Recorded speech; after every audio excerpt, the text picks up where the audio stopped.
మేడ్చల్ జిల్లా కుత్బుల్లాపూర్లో బీఆర్ఎస్ కౌన్సిలర్పై అవినీతి ఆరోపణలు వెల్లువెత్తుతున్నాయి. కొందరు బాధితులు కౌన్సిలర్ సత్యనారాయణపై ఫిర్యాదులు చేస్తున్నారు. బహదూర్పల్లిలో సర్వే నెంబర్ 63లో తప్పుడు పత్రాలతో సత్యనారాయణ భూ యజమానులను బెదిరిస్తున్నారని ఆవేదన వ్యక్తం చేస్తున్నారు. కౌన్సిలర్పై ఇటీవలే ఫిర్యాదు చేసినా ఫలితం లేదని బాధితులు వాపోతున్నారు. మళ్లీ తమ పనులకు ఆటంకం కలిగిస్తున్నారని ఆరోపించారు. గతంలో సత్యనారాయణకు పోలీసులు కౌన్సిలింగ్ ఇచ్చారని, అయినా ఫలితం లేదని అంటున్నారు.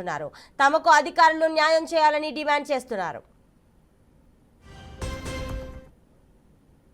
2012 से अभी तक कोई तकलीफ नहीं। अब 6th मंथ से अलगुरी सत्यनारायण पूरा परेशान करके रखे इस लैंड में। वहाँ पे आने नहीं देता, आए तो मारता, पूरा समझो ना अड्डम गुड्डम करके रखे सो से।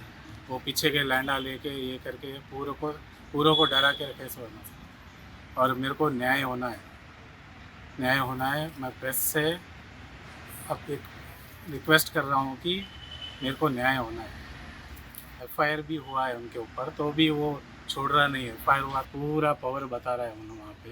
तो प्लीज़ బహదూర్పల్లి గ్రామంలో సర్వే నెంబర్ 63లో మాకు 2080 గజాల జాగా ఉందండి.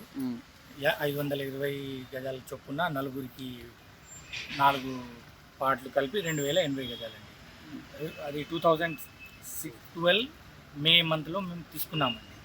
తీసుకుంటే ఇన్ని సంవత్సరాలు ఏమి ఇబ్బంది లేదు. లాస్ట్ 6 మంత్స్ నుంచి అలిగారి సత్యనారాయణ మరియు ఇతరులు మా మీద దౌర్జన్యంగా మా ల్యాండ్లోకి చొరబడారు. చేస్తే మేము ఎన్నిసార్లు కంప్లైంట్ ఇవ్వడానికి వచ్చినా తగిన చర్య తీసుకోలేదు. పిఎస్ వాళ్ళు సివిల్ మ్యాటర్ అని చెప్పి కొద్దిగా డిలే చేశారు.